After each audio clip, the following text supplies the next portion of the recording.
These are 20 hidden facts about a film that single-handedly resurrected a dying genre, out-earned every Western of its decade, and contains a supernatural mystery its own director refused to explain for years. This is the full, verified behind-the-scenes story of Clint Eastwood's Pale Rider. Released on June 28, 1985, fans who grew up watching Eastwood ride out of a morning mist with a clerical collar around his neck and a six-shooter under his coat already know this film hit something deep and lasting. What most of those fans have never heard are the stories behind the camera, the real history buried inside the screenplay, the casting decisions that shaped every frame, and the long-running debate over whether the most iconic character Eastwood ever played was actually alive at all. Every piece of that story gets covered here, from the very first days of development all the way through to the legacy this film left on Hollywood permanently. Let's start at the beginning, which turns out to be much earlier than almost anyone expects. Fact number 1. The script sat in a drawer for nearly a decade. Most people assume Pale Rider was born somewhere in the early 1980s, but the creative roots go back considerably further than that. Eastwood and his executive producer Fritz Mainz began developing the project in the late 1970s, meaning nearly a full decade passed between the initial idea and the moment audiences saw it on screen. Eastwood reportedly shelved the script entirely at some point, set it aside, and walked away. At the time, the Western still held commercial ground in Hollywood, and perhaps the urgency wasn't there yet. What changes the picture entirely is how the project came together on a creative level. Unlike many Eastwood productions where a finished script arrived on his desk, Pale Rider started with Eastwood choosing the theme first, and then commissioning the screenplay to match it, which means he knew exactly what he wanted to say before a single line of dialogue existed. That kind of intentionality runs through every element of the finished film, and it explains why nothing in it feels accidental. Not the collar, not the scars on the preacher's back, not the final shot. Eastwood built this from the foundation up, and it showed. Fact number 2. This was the first major Western after Heaven's Gate destroyed the genre. The context surrounding this film changes everything about how you understand it. In 1980, Michael Cimino's Heaven's Gate landed in theaters and promptly became one of the most catastrophic financial failures in Hollywood history, costing approximately $44 million and earning back almost nothing, which was enough to bankrupt United Artists entirely. The shockwave that followed hit the entire industry, and the message studios took from it was simple and brutal: the Western was finished, and nobody should go near one. That message held for 5 solid years. No major studio would touch the genre, not even the one that had defined American cinema since its earliest days, the art form Eastwood himself would later describe as a truly American art form, much as jazz. None of that mattered to Warner Brothers in 1984 when they decided to back Eastwood's project anyway, making Pale Rider the first mainstream Hollywood Western produced in the direct aftermath of the Heaven's Gate collapse. Warner wanted it as the opening shot in a planned new wave of Westerns, which loaded this film with pressure that had nothing to do with storytelling. It wasn't just a movie, it was a referendum on whether an entire genre deserved to survive. If that context has you seeing this film in a completely different light, go ahead and subscribe, because every fact from here only gets more interesting. Fact number 3. The writers won a major award, and most fans don't know their names. Michael Butler and Dennis Shryack wrote the screenplay, and their names deserve considerably more recognition than they typically receive. Neither was a newcomer, having previously written The Gauntlet in 1977 for Eastwood, and between them they collaborated on 7 films across their careers. The work on Pale Rider earned formal recognition in 1986, when Butler and Shryack took home the Western Writers of America Spur Award for Best Screenplay, one of the most respected honors the genre has to offer. What they accomplished with that script was genuinely difficult, because the story had to function simultaneously as an action film, a ghost story, a religious allegory, and an environmental argument, all while paying knowing tribute to the Westerns that came before it. Every layer of symbolism in the finished film was written into the architecture before cameras rolled, and Eastwood could direct it and perform it, but the structure belonged to these 2 writers. Dennis Shryack passed away in September of 2016, and his legacy is visible on screen every single time the preacher rides into Carbon Canyon. Fact number 4. The budget was tiny, and the return was staggering. $6.9 million is the consistently cited production budget for Pale Rider, which is a remarkably lean number for a major Warner Brothers release, headlined by the biggest action star working at the time. Eastwood ran famously efficient productions with no wasted days and no bloated overhead, and the budget reflects that discipline completely.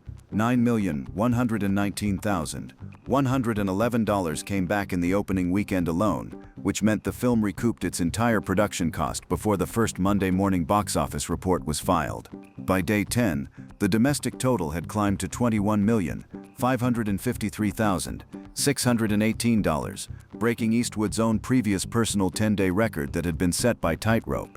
The final domestic gross settled at $41,410,568, a return on investment that almost no film in any genre could match. What those numbers proved, beyond any reasonable argument, was that audiences had never abandoned the Western at all. They had simply been waiting for one worth the price of a ticket. Fact number 5. Eastwood took the film to Cannes, and it was his first time there.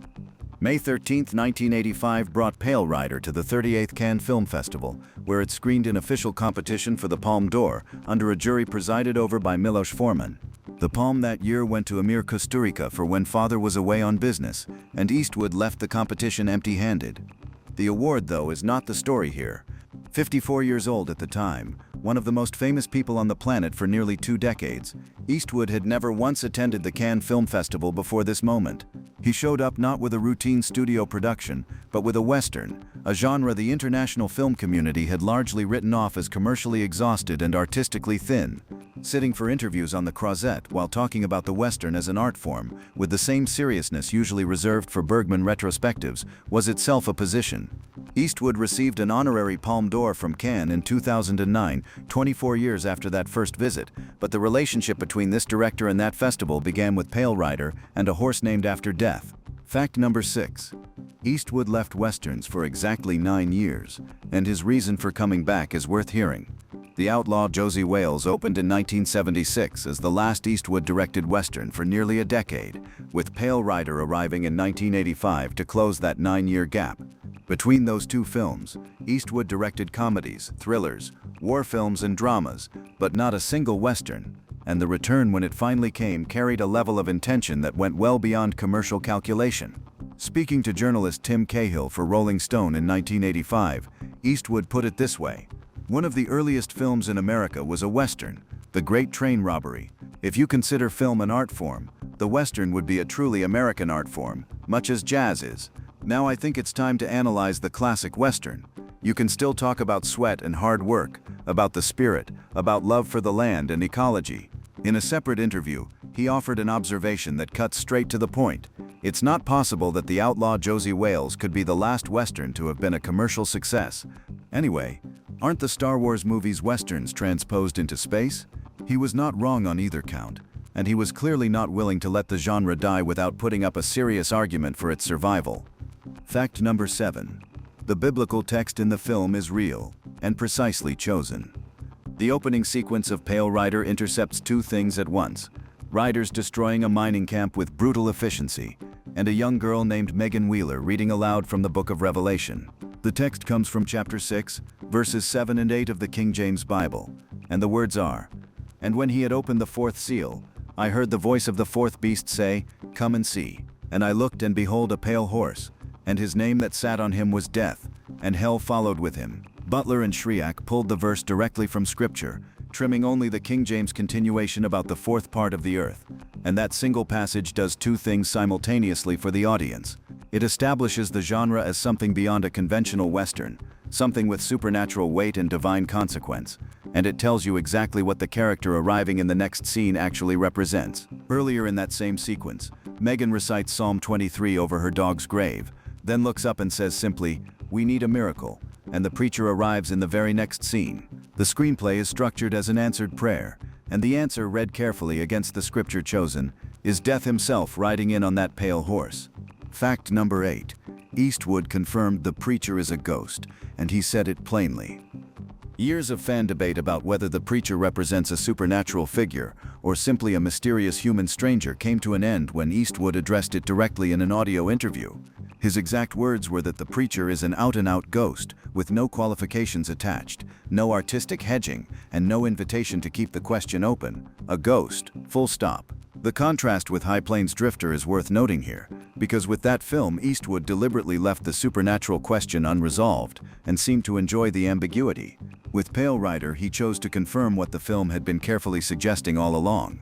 Going back to the movie with that knowledge makes everything land differently, from the way the preacher enters the light, to the way certain characters react when they first see him clearly, and it sets up the visual detail in the next fact, which is probably the most elegant piece of storytelling in the entire film. Fact number 9. The 6 scars and the 6 shots. The most elegant clue in the film.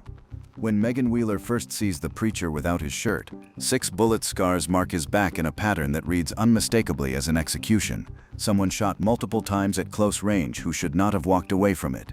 The film never explains those scars in dialogue. It doesn't need to. Marshall Stockburn, the black-clad enforcer hired to destroy the miners, hears a description of the preacher and responds with a line that deserves to stop viewers cold. He sounds like a man I once knew, but it can't be. That man is dead.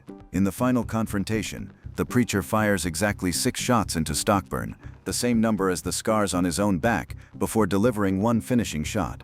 Stockburn's dying word, seeing the preacher clearly at last, is simply, "You," not a name. Just recognition, the recognition of a killer seeing his own victim standing over him.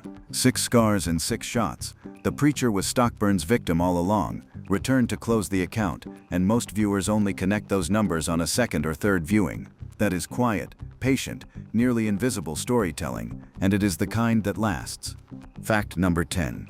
Pale Rider is a deliberate retelling of Shane, and Eastwood knew it. Eastwood acknowledged Shane, the 1953 George Stevens classic, as a primary influence on Pale Rider, and when both films sit next to each other, the parallels run deep enough to be called structural rather than incidental. Both center on a lone, mysterious gunfighter arriving to protect small-scale settlers from a powerful landowner bent on driving them out. Both heroes befriend a family man and work alongside him in a physical struggle against the land itself. A tree stump in Shane and a massive boulder in Pale Rider. Both films stage a brutal killing of a supporting character to establish real stakes, share an unspoken romantic tension between the hero and the family's mother, and close with the hero riding away while someone calls out desperately after him. Shane, Come Back, in 1953 becomes Preacher, I Love You, in 1985. The inversion Eastwood made is the key difference. Shane runs through the eyes of a young boy who hero worships the gunfighter in the uncomplicated way children do, and Pale Rider shifts that same perspective to a teenage girl old enough to feel something more complicated than admiration, which is exactly what Pauline Kael objected to in her review. Vincent Canby of the New York Times called the ending a final shameless quote from George Stevens's Shane, which was accurate but missed the point, because Eastwood wasn't hiding from that comparison. He was in direct conversation with it. Fact number 11. The villain's weapon was real, and it triggered one of history's first environmental laws. Coy LaHood's operation runs on hydraulic mining, enormous water cannons blasting the faces off hillsides at approximately 200 pounds of pressure per square inch, turning mountains into mud and flushing the sediment downstream, and the film treats this as the moral equivalent of destruction for its own sake. What most viewers don't know is that hydraulic mining was entirely real and the damage it caused was genuinely catastrophic. The technique was invented in California in 1853, and at its peak, operations like the North Bloomfield Mining and Gravel Company at the Malakoff mine could pulverize 100,000 tons of earth in a single day. An estimated 1.5 billion cubic yards of sediment poured into California's rivers over the following decades, raising riverbeds by 15 feet in some areas, and devastating farmland across the Central Valley on a scale that forced a legal response. On January 7, 1884, Judge Lorenzo Sawyer handed down his decision in Woodruff v. North Bloomfield, a ruling widely cited as the first major environmental injunction in United States history, effectively ending large-scale hydraulic mining in the Sierra Nevada. The film's story takes place in the years leading directly up to that decision, which means Eastwood wasn't making an abstract argument about greed and the land. He was dramatizing a specific documented historical wrong that history had already judged, and his villain was already on the losing side of the law before the preacher ever showed up. And if the fact that real environmental law is baked into this film's story just changed how you see it, hit the like button. It helps more people find this video, and this film deserves every viewer it can get. Fact number 12. The actress who plays Megan had already played the same role 2 years earlier. Sydney Penny was 13 years old during production in the fall of 1984, turning 14 the following August after the film had already opened in theaters. Her talent was obvious, but the layering in her casting ran deeper than most audiences ever registered. 2 years before Pale Rider, Penny had appeared in the television miniseries The Thornbirds in 1983, where she played a young girl named Megan, spelled with an H, who grows up carrying a deep and impossible attachment to a Roman Catholic priest named Father Ralph de Brécassart, a man of God who cannot return what she feels in the way she needs him to. Then Eastwood cast her as Megan, no H, a young girl who develops complicated feelings for a mysterious preacher who rides in from nowhere and cannot stay. The emotional architecture of the two roles is nearly identical, down to the names rhyming, and the casting makes the subtext even more legible for anyone who caught the Thornbirds first. Penny won the 1986 Young Artist Award for her work in Pale Rider, went on to a long career in television, including over a decade on All My Children as Julia Santos Kiefer, and now runs a cafe in Wilmington, North Carolina. Her perspective on the production appears in a new featurette on the 2025 4K UHD release of the film. Fact number 13. Richard Kiel's first horse collapsed under him on set. Richard Kiel, known worldwide as Jaws, the steel-toothed assassin from The Spy Who Loved Me and Moonraker, was cast personally by Eastwood for the role of Club, the enormous mining enforcer who eventually switches allegiances. At 7 feet and 1.5 inches tall, Kiel brought one unavoidable practical problem to the production: finding a horse capable of carrying him at all. The first horse assigned to Kiel on set collapsed the moment he climbed into the saddle, unable to bear the weight. A stronger horse had to be sourced, and because back problems made conventional mounting impossible, a special sidestep platform was built to let him get up, a detail faintly visible on screen if you know to look for it. Kiel wrote about making the film in his autobiography Making It Big in the Movies, published in 2002 with a foreword from Sir Roger Moore. What the film does with his character in the final act carries its own resonance, because Club refuses to let Josh LaHood shoot the preacher in the back, a quiet moment of redemption that many viewers have noted echoes the way Jaws sided with Bond at the end of Moonraker. Kiel had a rare ability to make the physically enormous feel emotionally human, and Richard Kiel died on September 10, 2014. Fact number 14. The villain was played by a beloved TV hero, and that was the point. John Russell played Marshall Stockburn, the black-clad, legally appointed enforcer brought in to destroy the Carbon Canyon miners, and for audiences who had grown up watching television in the late 1950s, his face carried a very specific weight. From 1958 to 1962, Russell had starred as Marshal Dan Troop on ABC's Lawmen, playing one of television's great upright lawmen, a man who stood for justice, protected the innocent, and represented everything a marshal was supposed to be. Casting that actor as Pale Rider's corrupt, murderous lawman for hire is a piece of deliberate inversion, because every viewer old enough to remember lawmen brought that history into the theater with them. The man who spent 4 years being the law on television had become the instrument of its corruption on screen, and the dissonance was intentional. Russell was also a World War II Marine who had served at Guadalcanal, a personal friend of Eastwood's, and a veteran of the Josie Wales cast before Pale Rider, making this his third film with Eastwood. Russell died in January of 1991, and Pale Rider stands as one of the finest performances he ever gave. Fact number 15. Eastwood dislocated his shoulder during filming. During production in the fall of 1984, filming a sequence in a stream, Eastwood's horse broke through thin ice and threw him forward. The fall dislocated his shoulder, and it was described as the worst onset injury of his career to that point in time. Because of that injury, there is a scene in the finished film where the preacher draws his pistol with his left hand rather than his right, and it is not a character choice, not a piece of motivated performance, not an homage to anything. Eastwood's right shoulder could not fully execute the draw, so he switched hands, kept the camera rolling, and left it in the cut. Viewers who notice that moment tend to read it as a subtle detail or a piece of deliberate ambiguity. Almost none of them know it is the direct result of a director's star falling off a horse into a frozen Idaho creek in the middle of a brutal fall shoot. Keeping that take and using it in the final film is as pure an expression of Eastwood's production philosophy as anything he ever said in an interview. Fact number 16.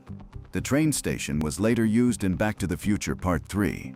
Production on Pale Rider centered primarily on Idaho's Boulder Mountains and the Sawtooth National Recreation Area, approximately 10 miles north of Ketchum, where a complete town set of 12 buildings was constructed from scratch at Boulder Creek. For certain period-specific sequences, though, the production traveled south to California, and one of those California locations connects this film to another beloved classic in a way that almost nobody has ever noticed. Train station sequences in Pale Rider were filmed at Railtown 1897 State Historic Park in Jamestown, Tuolumne County, a functioning steam-era railroad facility that was then and remains today one of the most authentic period rail locations in the country. 5 years after Pale Rider wrapped, Robert Zemeckis and his production team selected the very same Railtown 1897 location for the Western sequences in Back to the Future Part 3, meaning the station where Doc Brown races his locomotive off the end of the tracks in that film is the exact same facility Eastwood used in 1984. A supernatural Western from 1985 and a time travel comedy from 1990 share a train station, which is the kind of connection that makes film history feel unexpectedly small and wonderfully strange. Fact number 17. The composer met Eastwood in the Army as his swimming instructor. Lennie Niehaus, one of the most respected alto saxophonists in West Coast jazz history, composed the score for Pale Rider and had been arranging and orchestrating for Eastwood Productions for years before that credit came his way. His contributions had shaped the sound of The Outlaw Jose Wales, The Enforcer, The Gauntlet, and Escape from Alcatraz under composer Jerry Fielding, before Tightrope in 1984 gave him his first solo Eastwood scoring credit, with Pale Rider following directly after. The friendship that produced all of that work did not begin in Hollywood. Both Niehaus and Eastwood were stationed at Fort Ord in California from 1952 to 1954, where Niehaus was the musician and Eastwood was reportedly his swimming instructor. From an Army pool in the early 1950s to 12 consecutive Eastwood film scores, including Unforgiven, the film that finally brought Eastwood the Academy Awards that had eluded him for decades, the creative partnership stretched across half a century. Niehaus died in 2020 at the age of 90, and the sound of Pale Rider, that particular combination of sparse orchestration and wide-open emotional register, is entirely his. Fact number 18. The cinematographer was called the Prince of Darkness, for good reason. Bruce Surtees photographed Pale Rider, the son of three-time Oscar-winning cinematographer Robert L. Surtees, and his industry nickname was the Prince of Darkness, which was not an insult but a description. Deep blacks, high contrast, minimal fill light, compositions that left half a face in shadow and made even midday sequences feel like they were carrying something ominous underneath them. That was the Surtees signature, and Eastwood had been using it since Play Misty for Me in 1971. Shot in Panavision anamorphic widescreen, the film's imagery carries that style through every major sequence, from the misty sawtooth arrival during the Revelation reading to the near-empty street drained of warmth during the climactic shootout. Ebert wrote that the sources of light are almost all from the outside in the interior scenes, and when the darkness in some of those interiors drew comment, Eastwood's response was direct. I prefer half-lit faces. If it's too dark, it's my fault for encouraging Surtees. Pale Rider was Surtees' last full collaboration with Eastwood, and the creative lineage it represents extends forward considerably, because camera operator Jack Green went on to shoot Unforgiven and The Bridges of Madison County, and gaffer Tom Stern eventually became Eastwood's primary cinematographer from Bloodwork in 2002 onward. The visual language of Eastwood's next 20 years of filmmaking had its last lesson on the set of this film. Fact number 19. Pauline Kael hated it. Roger Ebert gave it 4 stars. Both reviews are worth knowing. Pale Rider arrived in the summer of 1985, with the two most prominent critics in American film journalism arriving at completely opposite verdicts, and both reviews capture something real about the film. Roger Ebert awarded 4 stars out of 4, writing that Eastwood had become an actor whose moods and silences are so well known that the slightest suggestion will do to convey an emotion, and his closing assessment called Pale Rider a considerable achievement, a classic Western of style and excitement. Pauline Kael, writing for The New Yorker in August of that year, coined the term that followed the film for decades, labeling it Eastwood's art Western, and she did not mean it warmly. Her review declared there isn't a gleam of good sense anywhere in this picture, and she described the preacher as some spectral combination of Death, Jesus, Billy Jack, and the Terminator, which is either a devastating critique or an accidentally accurate description depending on your point of view. Vincent Canby at the New York Times landed somewhere in the middle, calling it the first decent Western in a very long time, while noting it didn't quite reach the level of The Outlaw Jose Wales. The current Rotten Tomatoes score sits at 94%, Metacritic lands at 61, and IMDb users have settled on 7.3 out of 10, scores that map almost perfectly onto the critical split from 1985. The $41 million box office, though, made the argument that mattered most. Fact number 20. Pale Rider was the highest-grossing Western of the entire 1980s. $41,410,568 in domestic grosses made Pale Rider the highest-earning Western of the entire decade, a position it held until Kevin Costner's Dances with Wolves arrived in 1990 to finally surpass it.